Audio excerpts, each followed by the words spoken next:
নমস্কার বন্ধুরা, ডোনা রান্নাঘরে সবাইকে স্বাগত। আশা করছি আপনারা সবাই ভালো আছেন। এই বৃষ্টি দিনে দেখুন আমাদের এখানে আজ প্রচুর বৃষ্টি হচ্ছে, তাই আমি সকাল সকাল চলে এসেছি শাক তোলার জন্য। আজ আমার রেসিপি হবে শাক ভাজা আর সাথে আম ডাল। চলুন তাহলে শাকগুলো তুলে নিই।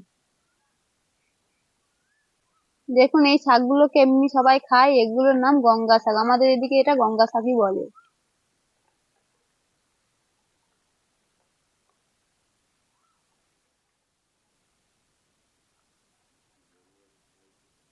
দেখুন বড় বড় শাক, কিন্তু আমি পুরো ডাঁটাটা নেবো না, ডগগুলো কেটে কেটে নেবো এভাবে। দেখুন একদম শাকগুলো বৃষ্টিতে একদম ফ্রেশ হয়ে গিয়েছে, তবু আমি বেছে বেছে তুলে নেবো, কারণ শাকে অনেক পোকামাকড় থাকে তো। দেখুন বাইরের আকাশটা কত মেঘলা করে আছে, খুব সুন্দর লাগছে, কিন্তু প্রচুর বৃষ্টিও হচ্ছে। আজকে নাকি ঝড় হওয়ারও কথা আছে।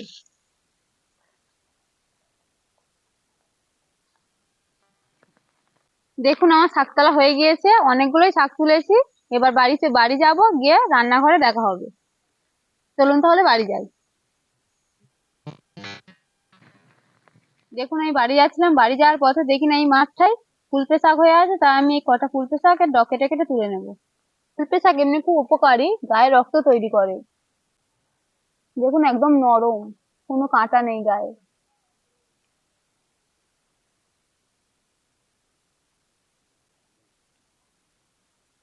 দেখুন একদম পরিষ্কার শাক, বৃষ্টির জল পড়ে একদম পরিষ্কার হয়ে গিয়েছে, তবু আমি বাড়ি গিয়ে একবার ভালো করে দেখে নেবো। আমি শাকগুলো তুলে এনেছি, এনে একটা ঝুড়িয়ে ঢেলেছি। ফুলকপি শাকগুলো দেখুন আমার বাছা হয়ে গিয়েছে, এবার এই শাকগুলো আমি বেছে নেব। আমি বেছে বেছে তুলেছি, তবু শাকে অনেক পোকামাকড় থাকে তো, তাই আমি আরেকবার ভালো করে বেছে নেব। দেখুন বন্ধুরা শাকগুলো বাছতে কত নোংরা বেরিয়েছে, শাকে পোকাও ছিল। দেখুন কোনো জিনিস কিনে আনা বা তুলে আনা হলে আগে ভালো করে বেছে খুঁটে তারপরেই খেতে হয় কিন্তু। দেখুন আমার শাকগুলো বাছা হয়ে গিয়েছে, এবার আমি কেটে নেব।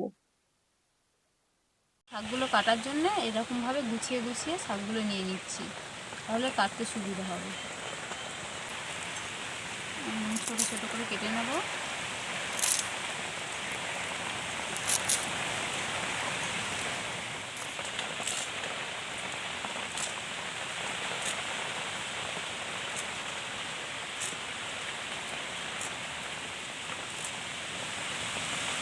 শাক কাটা হয়ে গিয়েছে, একদম আমি ছোট ছোট করে কেটেছি, একদম ঝুড়ি ঝুড়ি করে কেটেছি। এবার আমি শাকগুলো চুবিতে নিয়ে পুকুরে ধুয়ে আনবো, এনে আবার ভালো করে কলের জলে ধুয়ে নিই। দেখুন বন্ধুরা আমি আম ডাল করার জন্য আগে আমটা ভালো করে কেটে নেব, তার জন্য খোসা ভালো করে ছাড়িয়ে নিচ্ছি।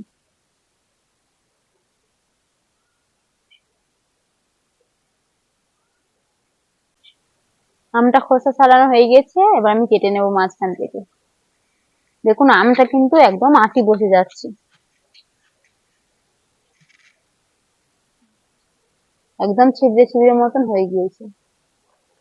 এবার আমি এর এই ভেতরের অংশটা বাদ দিয়ে দেবো।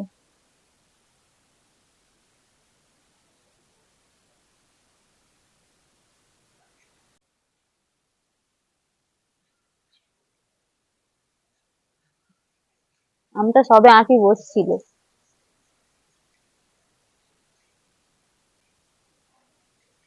এবার আমি আমের মধ্যে একটু হলুদ ফেলে দেবো, সামান্য করে হলুদ ফেলে দিচ্ছি যাতে কষটা ছেড়ে যায়।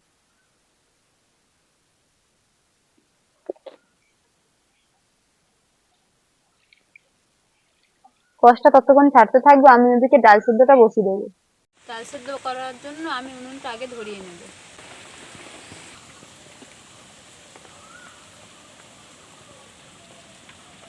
ডালটা আমি সেদ্ধ করার আগে ভালো করে ধুয়ে নিচ্ছি এইভাবে।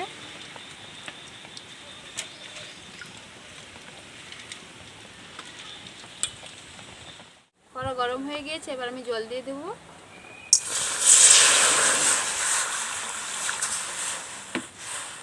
এবার ডালটা দিয়ে দেবো।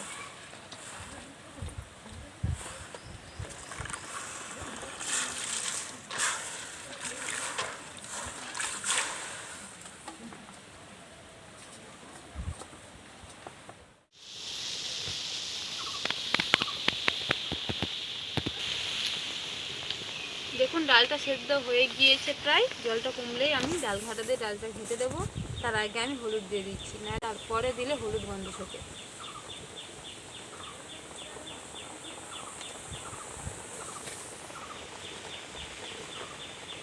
দেখুন আমার ডালটা সেদ্ধ হয়ে গিয়েছে, জলটাও কমে গিয়েছে। এবার আমি এই ডাল ঘাটার সাহায্যে ডালটা ঘেটে দেবো।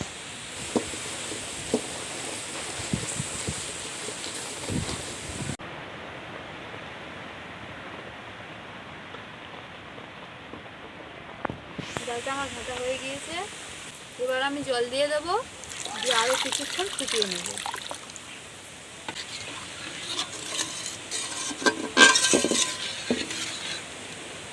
ফুটে গিয়েছে, এবার আমি নামিয়ে নেব। কড়াইতে তেল দিয়ে দিচ্ছি।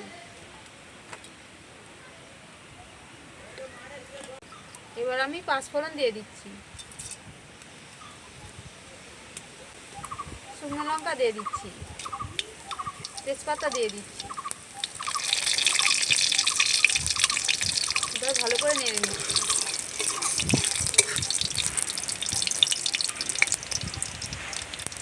কেটে রাখা আম বাস ছেড়ে গিয়েছে, এবার আমি তুলে দিচ্ছি।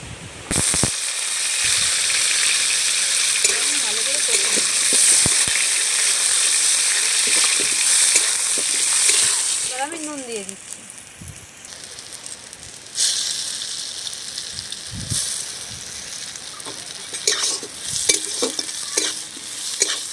আমটা কষা হয়ে গিয়েছে, এবার আমি সেদ্ধ করা ডাল তুলে দেবো।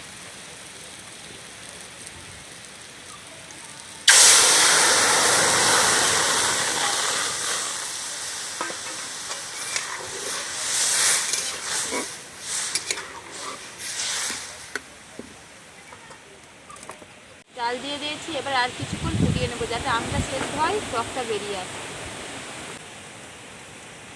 দেখুন বন্ধুরা, ডালটা ফুটে গিয়েছে আর খুব সুন্দর টেস্টও হয়েছে, গন্ধও বেরিয়েছে, আমের গন্ধটা বেরিয়েছে। এবার আমি নামিয়ে নেব। একদম সহজ পদ্ধতিতে কিন্তু আমি করেছি।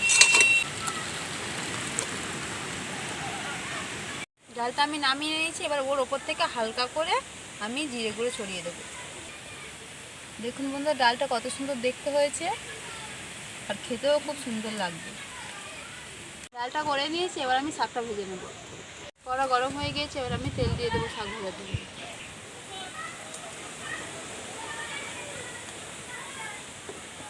শুকনো লঙ্কা দিয়ে দিচ্ছি, ফোড়নের জন্য 5 ফোড়ন দিয়ে দিচ্ছি। এবার পেঁয়াজ দিয়ে দিচ্ছি।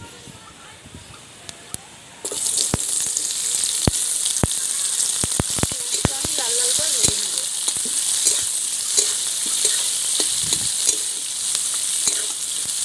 পেঁয়াজটা আমি লাল লাল করে ভেজে নিয়েছি, এবার আমি রসুন কুচি দিয়ে দেবো।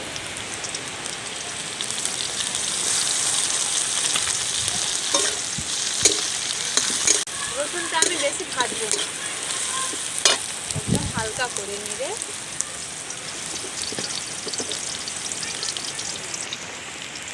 এবার আমি হলুদ দিয়ে দিচ্ছি, নুন দিয়ে দিচ্ছি, গুঁড়ো লঙ্কা দিয়ে দিচ্ছি।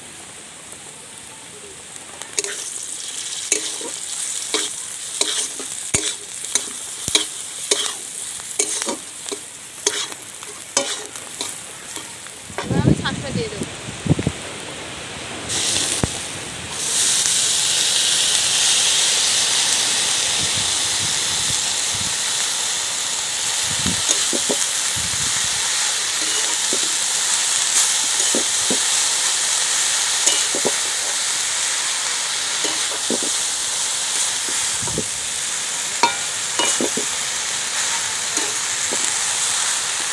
বন্ধুরা, আমার শাকটা ভাজা হয়ে গিয়েছে, এবার আমি নামিয়ে নেব।